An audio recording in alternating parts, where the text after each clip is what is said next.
श्री गणेशाय नमः. श्री स्वामी समर्थ. सुप्रभातम.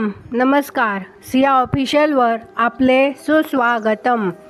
योगेशं सच्चिदानंदं वासुदेवं व्रजप्रियं धर्मसंस्थापकं वीरं कृष्णं वंदे जगद्गुरुं.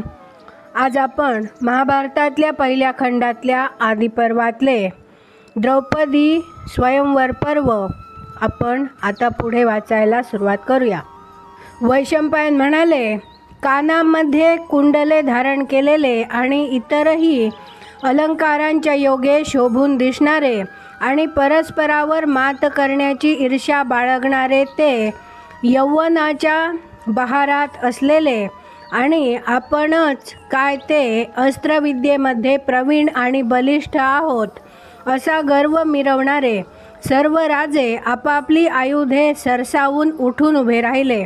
ज्यांच्या गंडस्थळामधून मदस्त्राव होत आहे असे हिमालयातील मत्त गजराज ज्याप्रमाणे मदोद्धत असतात त्याप्रमाणे सौंदर्य, पराक्रम, थोर कुळ, उत्कृष्ट शील, अपार धन आणि नवयौवन इत्यादी गुणांनी समृद्ध असलेले ते राजे फार गर्विष्ठ दिसले. प्रत्येकजण दुसऱ्याकडे स्पर्धेच्याच भावनेने रोखून बघत होता. त्यांचे सर्वांग मदनाच्या संचारामुळे संतप्त होऊन गेले होते आणि त्यामुळे ही कृष्णा तर माझीच आहे अशासारखे उद्गार काढीत ते आपल्या आसनांवरून एकाएकी उठून उभे राहिले. त्या स्वयंवर मंटपात द्रुपद कन्या कृष्णेला जिंकण्याची उत्कट लालसा बाळगणारे ते राजे पर्वतराज हिमालयाच्या कन्येला म्हणजेच उमेला जिंकण्यासाठी उत्सुक झालेल्या देवगणांप्रमाणे दैदिप्यमान दिसले.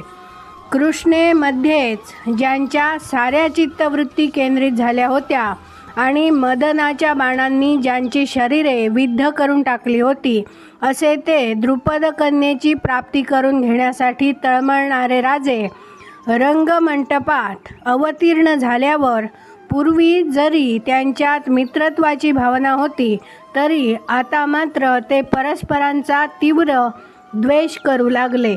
स्वयंवराचा तो अद्भुत रमणीय सोहळा पाहण्यासाठी उत्सुक होऊन देवगण, रुद्र, आदित्य, अष्टवसु, अश्विनी कुमार, साध्य नामक देव, सर्व मरुदगण यमधर्माच्या आणि धनेश्वर कुबेराच्या मागून विमानामध्ये आरूढ होऊन तेथे आले. तसेच दैत्य सुपर्ण नामक दिव्य पक्षी, महाभुजंग, देवर्षी, यक्ष, चारण, विश्वावसू नामक गंधर्व, नारद आणि नारदाचा भाचा पर्वत हे देवर्षी आणि प्रतिष्ठित गंधर्व अप्सरांसमवेत तेथे आले. तसेच बलराम आणि कृष्ण तेथे आले. वृष्णी कुळातील आणि अंधक कुळातील श्रेष्ठ पुरुष असलेल्या योग्यतेनुसार तेथे आसनस्थ झाले.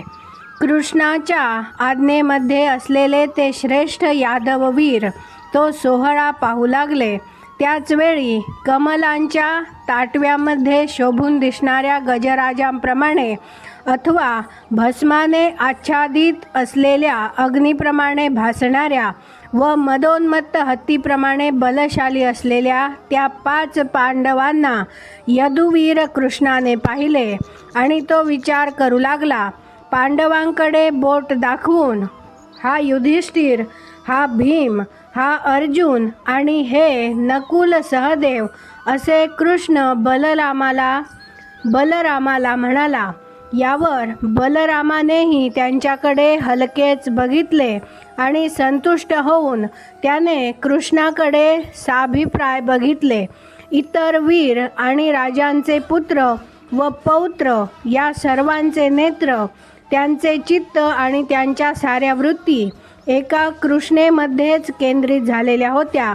यामुळे ते डोळे विस्फारून केवळ कृष्णेकडेच बघत राहिले आणि स्पर्धेपोटी ते एकमेकांकडे लालबुंद डोळे करीत दात ओठ खात बघत राहिले. स्वाभाविकच त्यांचे लक्ष चुकवून सुद्धा पांडवांकडे गेले नाही. विशाल बाहू असलेल्या पांडवांचीही अशीच अवस्था झाली होती. नकुल, सहदेव, युधिष्ठिर, भीम आणि अर्जुन हे सारेच द्रौपदीकडे पाहताच मदन बाणांनी विद्ध झाले होते. यामुळे कृष्णेव्यतिरिक्त त्यांची दृष्टी दुसऱ्या कोणाकडेच गेली नाही. सारे अंतरिक्ष देवर्षीच्या आणि गंधर्वांच्या समाजाने व्याप्त झाले होते. सुपर्ण, नाग, असुर आणि सिद्ध यांचीही आकाशात दाटी झाली होती. सारे अंतरिक्ष दिव्य गंधाने दरवळून गेले होते आणि त्यातून दिव्य पुष्पांची वृष्टी होत होती. दुंदुभीच्या गंभीर आवाजाने सारेच अंतरिक्ष दुमदुमून गेले होते. साऱ्या अंतरिक्षात विमानांची दाटी झाली होती आणि वेणू म्हणजे वंश म्हणजेच बासरी, वीणा आणि पवन इत्यादी वाद्यांचा निनाद सर्वत्र ऐकू येत होता. नंतर कृष्णेची प्राप्ती करून घेण्याच्या उत्कट इच्छेने तेथे आलेल्या निरनिराळ्या राजांनी क्रमाक्रमाने लक्षवेध करण्याच्या बाबतीतील आपला पराक्रम दाखविण्यास आरंभ केला. कर्ण, दुर्योधन, शाल्व, शल्य, द्रोणपुत्र अश्वत्थामा, क्राथ, सुनीथ, वक्र, कलिंगाधिपती, वंगाधिपती, पांड्यराज, पौंड्राधिपती, विदेहाधिपती, यवनराज इत्यादींनी आपली कर्तबगारी दाखवली.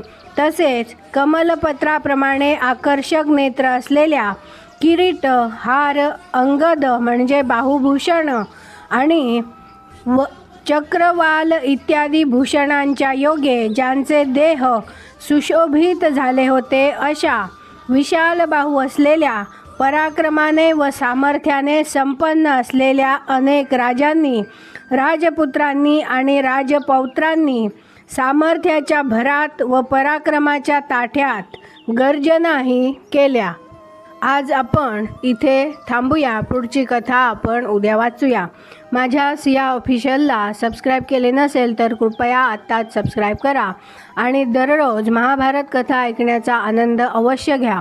बाजूच्या बेलवर क्लिक करून लाईक करायला विसरू नका. शेअर करा, कमेंट करा आणि राधे राधे लिहायला विसरू नका. धन्यवाद. जय श्री कृष्ण.